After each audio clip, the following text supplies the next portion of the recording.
Assalamualaikum warahmatullahi wabarakatuh. Kami dari kelompok 3 yang beranggotakan saya Rizky Azizul Hakim, Anifah Khairunisa, Farisa Mulia, Lulu Wasilah, Neng Ida, Novia Setendingrum, Resti Fitria, Riza Fazriana, dan Vera Atalia. Di sini kami akan membahas tentang diazotasi, mulai dari definisinya, jenis reaksinya, prinsip reaksinya, hal yang harus diperhatikan, syarat reaksi diazotasi, dan lain sebagainya. Kira-kira apa ya diazotasi itu? Diazotasi adalah reaksi antara amina primer dengan asam nitrit. Reaksi diazotasi adalah reaksi antara nitrit dengan senyawa yang memiliki amin aromatik primer dalam suasana asam akan membentuk garam diazonium. Beberapa senyawa yang memiliki amin aromatik primer yang umum digunakan sebagai sumber garam diazonium adalah anilin, asam sulfanilat atau p-nitroanilin. Metode titrasi diazotasi disebut juga nitrimetri, yakni metode penetapan kadar secara kuantitatif dengan menggunakan larutan baku NaNO2. Metode ini didasarkan pada reaksi diazotasi, yakni reaksi antara amina aromatik primer dengan asam nitrit. Dalam suasana asam membentuk garam diazonium. Jenis-jenis reaksi diazotasi.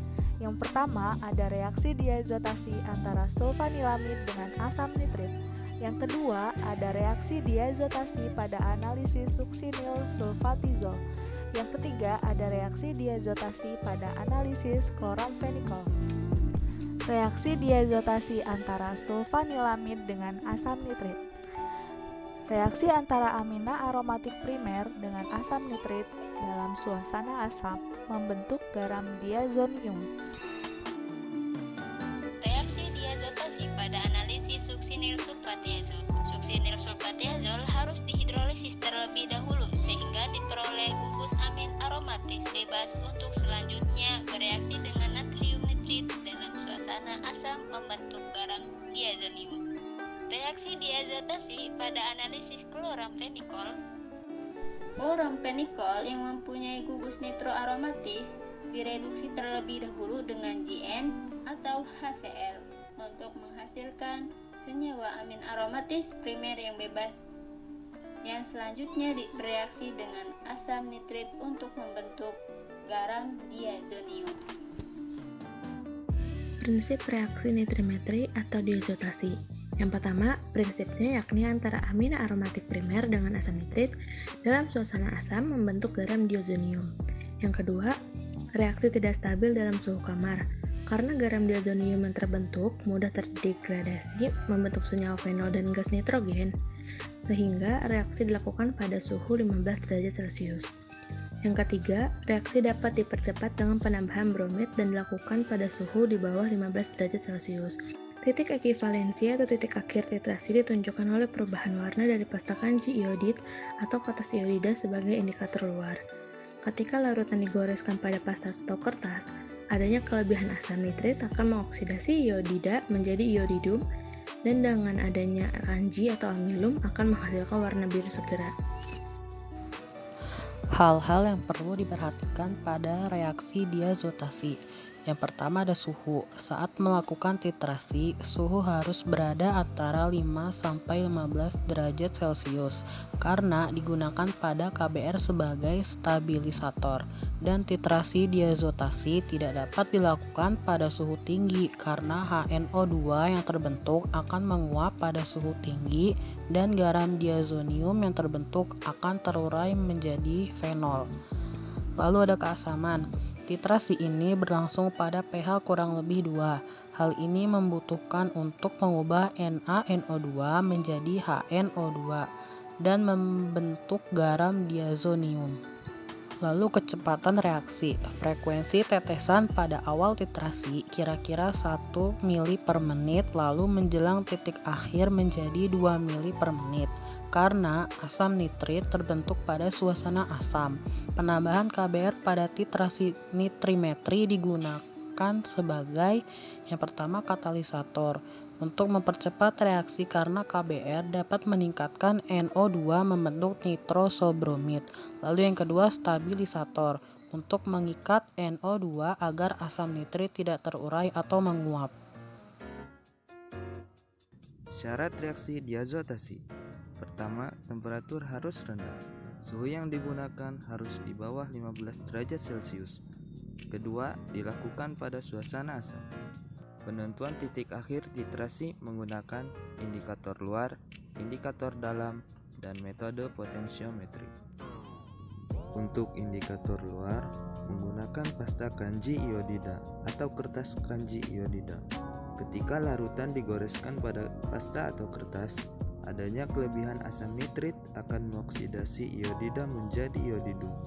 Adanya kanji atau amilum akan menghasilkan warna biru segera. Titik akhir titrasi tercapai apabila pada penggoresan larutan yang dititrasi pada pasta kanji iodida akan terbentuk warna biru. Kelebihan indikator luar dengan pasta kanji yaitu untuk beberapa zat lebih tepat dipakai karena perubahan warna lebih jelas, dan titrasi harus dilakukan pada suhu di bawah 15 derajat Celcius. Indikator dalam terdiri atas campuran tropeolin O dan metilen biru.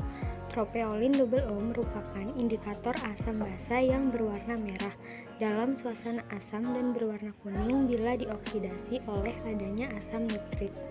Metilen biru sebagai pengontras warna, sehingga pada titik akhir titrasi akan terjadi perubahan dari ungu menjadi biru sampai hijau, tergantung warna yang dititrasi. Kelebihan indikator dalam. Yang pertama, cara kerja cepat dan praktis. Dan yang kedua, dapat dilakukan pada suhu kamar. Metode potensiometri. Metode yang baik untuk menetapkan titik akhir nitrimetri adalah metode potensiometri dengan menggunakan elektroda kolomet platina yang dicelupkan ke dalam nitrat. Selanjutnya, dalam aplikasi analisis nitrimetri, titrasi diazotasi dapat digunakan untuk: pertama, penetapan kadar senyawa-senyawa yang mempunyai gugus amin aromatis primer bebas, seperti sulfanilamid.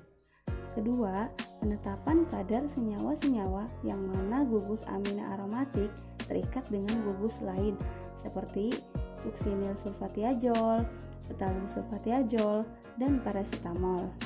Ketiga, senyawa-senyawa yang mempunyai gugus nitroaromatis seperti kloramfenikol.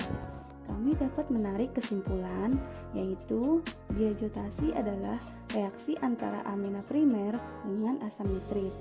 Reaksi diazotasi adalah reaksi antara nitrit dengan senyawa yang memiliki amin aromatik primer dalam suasana asam akan membentuk garam diazonium. Beberapa senyawa yang memiliki amin aromatik primer yang umum digunakan sebagai sumber garam diazonium adalah anilin, asam sulfanilat, atau p-nitroanilin.